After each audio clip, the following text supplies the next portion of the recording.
শীতের স্নিগ্ধতায় সকাল সকাল গায়ে জ্যাকেট জড়িয়ে বার্লিনের বার্ড কলেজের সামনে দাঁড়িয়ে আছে উৎসা। ওর সাথে আছে সিরাত। উৎসার আজ ফার্স্ট ক্লাস। ভীষণ এক্সাইটেড সে। বাইরের দেশে এমন একটা কলেজে চান্স পাওয়া সত্যিই ভাগ্যের ব্যাপার। হয়তো উৎসার ভাগ্য ভালো, তাই সে পেয়েছে। মনে মনে আল্লাহকে শুক্রিয়া প্রকাশ করলো উৎসা। কলেজের ভেতরে প্রবেশ করলো দুজনে। অতঃপর ক্লাস। যেহেতু উৎসা মানবিক নিয়েই ডিগ্রি করবে, তাই নিজের ক্লাসের উদ্দেশ্যে রওনা দিল। 5 মিনিট হয়েছে হেলিকপ্টার এসে ল্যান্ড করছে যথার্থ স্থানে। ঐশ্বর্য সেই কখন থেকে মুখে মাস্ক লাগিয়ে শুয়ে আছে।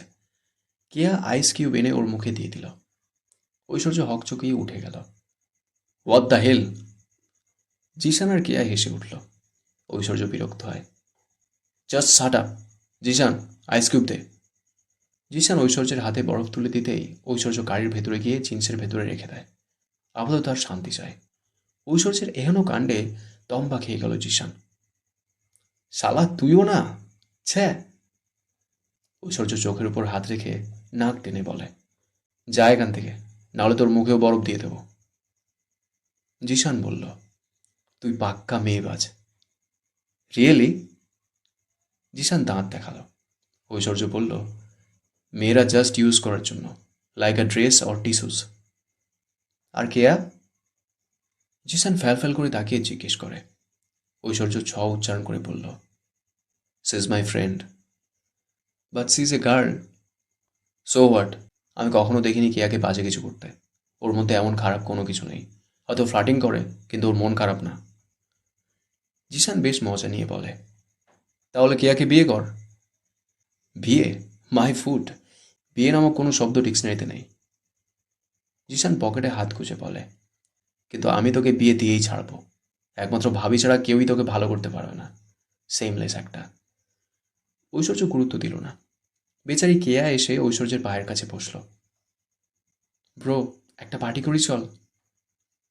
ঐশ্বর্য কি একটা ভেবে বলল, তাহলে আজকে যাও যাক। আজ নাইটে পার্টি হোক। জিশান আর কেয়া হই হই করে ওঠে। হ্যাঁ, তুই ঠিক আছিস তো উৎসাহ? নিকি উৎসাহকে কল করেছে। নিকির ফোন পেয়ে কি আনন্দ উৎসার। হ্যাঁ আপু, আমি ঠিক আছি। তোমরা কেমন আছো? আর মা? হ্যাঁ হ্যাঁ, আমরা সবাই ঠিক আছি।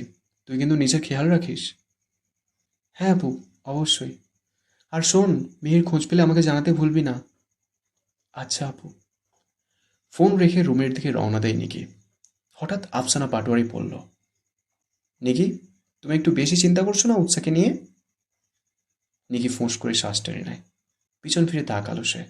বুকে হাত গুজে বলে, মাম্মা, তুমি উৎসাকে সহ্য নাইবা করতে পারো, কিন্তু আমি? ও আমার বোন হয়, তাই ওকে নিয়ে অবশ্যই চিন্তা করব। নিকি, ভুলে যেও না তুমি কার সাথে কথা বলছো। আমি তোমার মা। নিকি তাচ্ছিলের হাসি হাসল। আফসোস, সত্যি তুমি আমার মা বলেই হয়তো চুপ আছি। না হলে যাই হোক, আর বলতে চাইছি না। আফসানা পাটোয়ারি হতাশ হলো। এই মেয়ে তার কথা মোটেও শোনে না। নিকি রুমের দিকে চলে গেল। বার্গহাই নাইট ক্লাবের সামনে এসে ব্ল্যাক মার্সিডিজ কার দাঁড়ালো। এই ক্লাব বার্লিন শহরের সবচেয়ে বিখ্যাত ক্লাব।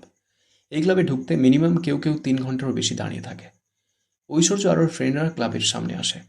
নিজের আইডি কার্ড শো করতেই ঐশ্বর্য জিশান এবং কেয়াকে ভেতরে প্রবেশ করতে দেয়।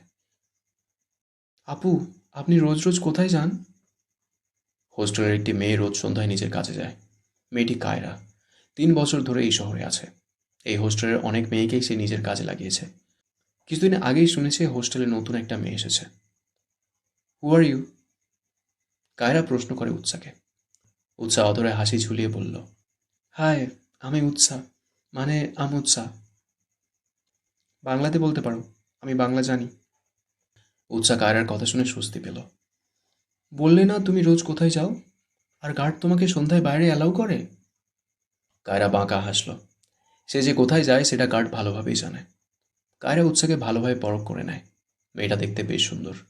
মনে মনে ভাবল, ওকে যদি কাজে লাগানো যায় তাহলে অবশ্যই বস তাকে এক্সট্রা চার্জ দেবে। যেমন ভাবনা তেমনি কাজ।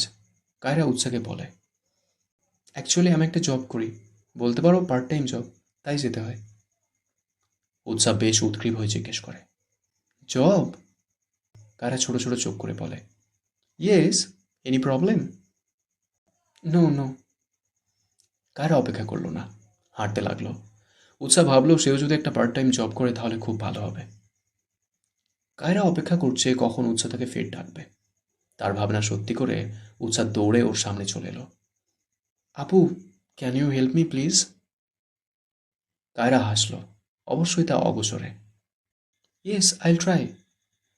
আসলে আপু, আমিও স্টুডেন্ট, আমিও পড়াশোনার পাশাপাশি জব করতে চাই। তুমি কি আমাকে হেল্প করবে? কায়রা মনে মনে বলল, এটাই তো চাইছিলাম। হ্যাঁ অবশ্যই, তুমি বরং আমার সাথে চলো, আমাদের বসের সাথে মিট করিয়ে দিই। উৎসা ভাবনায় পড়ে গেল, এই সন্ধ্যায় যাবে? এক্ষুনি যেতে হবে?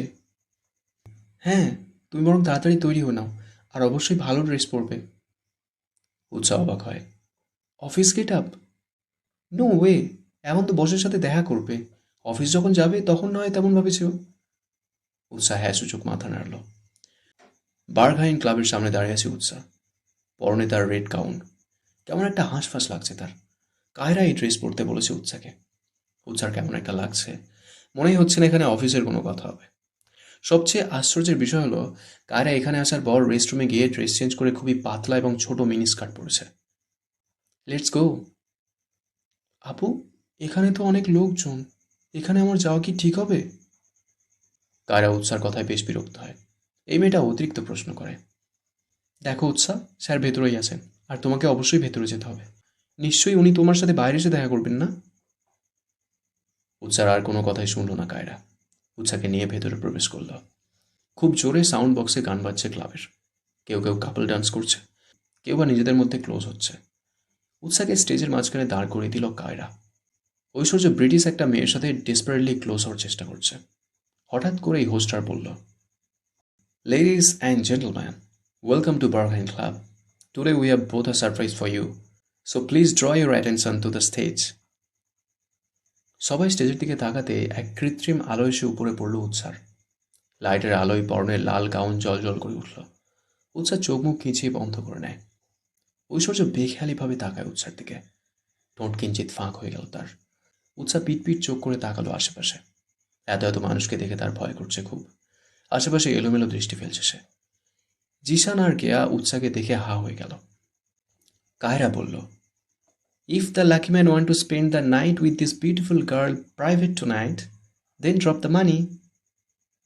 উৎসা কায়রার কথা শুনে চমকে ওঠে। কি বলছো তুমি এসব আপু? আমি যাচ্ছি ভাই। কায়রা উৎসার হাত চেপে ধরে। স্টপ, তুমি এসেছো নিজের ইচ্ছায়, যাবে আমাদের ইচ্ছায়। উৎসা কায়রাকে এক প্রকার ধাক্কা দিয়ে ফেলে দেয়। অসভ্য মেয়ে, আমাকে মিথ্যে বলে এখানে এনেছে। ঐশ্বর্য তীক্ষ্ণ দৃষ্টি নিক্ষেপ করে উৎসার পানে, বিড়বিড় করে আওড়ালো, রেড রোজ। উৎসা বের হতেই যাবে, এর মধ্যে একটা ছেলে ওর হাত ধরে বলল, বেবি, লেটস হ্যাভ ফান। উৎসার রাগে দুঃখে ঠাস করে চড় বসালো ছেলেটির গালে। Stay away from me. Aishwarya ঠোঁট কামড়ে ধরেই জিশানকে বলল, আইস কিউব নিয়ে আয়। জিশান নাক মুখ কুঁচকে বলে, মেয়ে তো আছে, আবার আইস কিউব দিয়ে কি করবি? ঐশ্বর্য দাঁতে দাঁত চেপে হিসিয়ে পড়ল, প্যান্টের ভেতর দেব, তুই দিবি? কেয়া ফিক করে হেসে নিজের মতো এনজয় করতে লাগলো। জিশান গিয়ে আইস কিউব নিয়ে আসে। চোখের পানি মুছে রাস্তা দিয়ে হেঁটে যাচ্ছে উৎসাহ। এখানের মানুষজন এত খারাপ সে আগে জানলে অবশ্যই ওই মেয়ের সাথে আসতো না। আসলে সবাই ঠিকই বলে, মেয়েরাই মেয়েদের শত্রু। হাঁটতে হাঁটতে অচেনা জায়গায় চলে এলো উৎসাহ। এটা ঠিক কোন জায়গা বুঝতে পারছে না সে। তৎক্ষণাৎ বুঝলো কেউ একজন তার পিছনে আছে। ঘাড় বাঁকিয়ে তাকালো উৎসাহ। ক্লাবের সেই ছেলেটিকে দেখে চমকে ওঠে। Baby, didn't fix me by sleeping. Utsah ভয় পেয়ে গেল। ছেলেটি এসে ওর হাত ঝাপটে ধরে। উৎসাহ চিৎকার দিয়ে ওঠে, leave me, save someone please. এ, লিভার। পুরুষালী কণ্ঠস্বর শুনে সামনের দিকে তাকালো উৎসাহ। ব্ল্যাক টি শার্ট আর জিন্স পরে দাঁড়িয়ে আছে ঐশ্বর্য। পকেটে হাত গুজে তীক্ষ্ণ দৃষ্টি নিক্ষেপ করছে সে। ঐশ্বর্যকে দেখে উৎসাহ কাঁপা গলায় বলল, আমাকে বাঁচান, সেভ মি প্লিজ। উৎসাহ নিজের হাত ছাড়ানোর চেষ্টা করে। তার মাঝে ছেলেটি চিৎকার করে উঠল, who the hell are you man? Your father. Aishwarya গোরসে কথাটা বলল। ছেলেটি উৎসাহকে ফেলে ঐশ্বর্যের দিকে এগোতেই হকি স্টিক দিয়ে সজোরে মাথায় মারল। মুহূর্তে ছেলেটির নিথর দেহ মাটিতে লুটিয়ে পড়ে। উৎসাহ শুকনো ঢোক গিলল। ঐশ্বর্যের দিকে তাকাতেই মাথা ঘুরিয়ে সেও পড়ে যেতে নেয়। ঐশ্বর্য এগিয়ে গিয়ে এক হাতে ধরে ফেলল তাকে। কপালের চুলগুলো মুখে এসে আছড়ে পড়ল তার। ঐশ্বর্য ফুঁ দিয়ে বিড়বিড় করে আওড়ালো, you look like a red rose.